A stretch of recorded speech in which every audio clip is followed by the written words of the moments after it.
Tropeiro é o nome dado aos bandeirantes condutores de tropas, assim consideradas manadas de bois, cavalos, mulas, entre outros animais, entre a região de sua produção e os clientes consumidores a partir do século XVII no Brasil. Mais ao sul do Brasil também são conhecidos como carreteiros pelas carretas com as quais trabalhavam.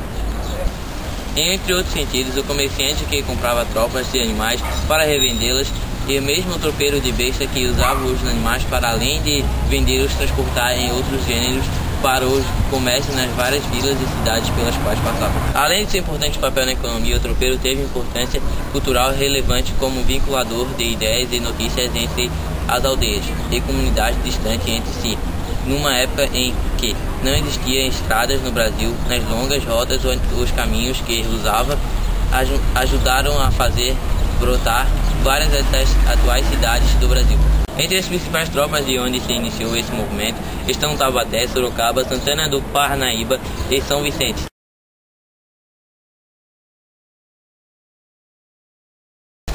Durante o século XVIII, o Brasil colônia crescia muito. O caminho até as minas era muito ruim, praticamente impossível chegar a pé ou a cavalo. A solução encontrada foram as mulas, que com 2 cestos amarrados no lombo percorriam grandes distâncias. Os tropeiros seguiam pelo caminho aberto pelos cascos de mula. Essas trilhas eram chamadas de caminho das tropas. Era chamada de Estrada Real ou Caminho do Vimão. Esse caminho saía de Vimão, no Rio Grande do Sul, passava por vários lugares como Vacaria, Lages, entre outros, até chegar a São Paulo. A segunda rota era chamada de Caminho das Missões, que saía de São Borja, passava por Chapecó, Xanxerê, entre outros. O terceiro caminho era chamado de Caminho das Vacarias, passava por Vacaria, Carazinho, entre outros. Nessas rotas era comum encontrar índios e, infelizmente, os tropeiros matavam muitos deles. Durante anos, milhares de bois e mercadorias passaram por essas trilhas, o que impulsionou o desenvolvimento de vários locais, fazendo que vilas se transformassem em grandes cidades.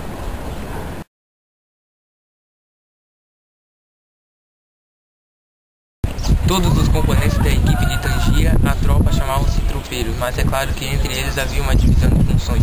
Via de regra, a tropa era comandada pelo próprio dono, auxiliados por um ou mais capatazes, conforme o número de animais. Havia os peões ou camaradas, o madrinheiro, o batedor, o contador e o cozinheiro. O batedor ia na frente verificando o caminho e os estados do passo. Levava as guias para apresentar nos registros e organizava as passagens das tropas pelos povoados. O contador tinha a função de contar e recontar a tropa quantas vezes fosse necessário, para garantir que não se desgarrara nenhum animal.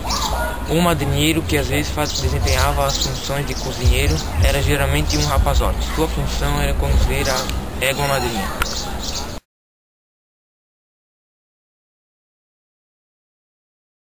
As roupas que os tropeiros usavam eram geralmente chapéu de feltro com abas muito largas que serviam igualmente para proteger contra o sol e a chuva. E usavam também um poncho comprido muito vasto.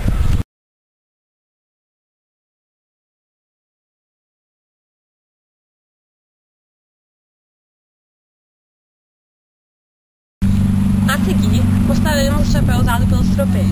São 11 ângulos que mostram mecanismos dos diferentes ajustes que permitiram os cordões.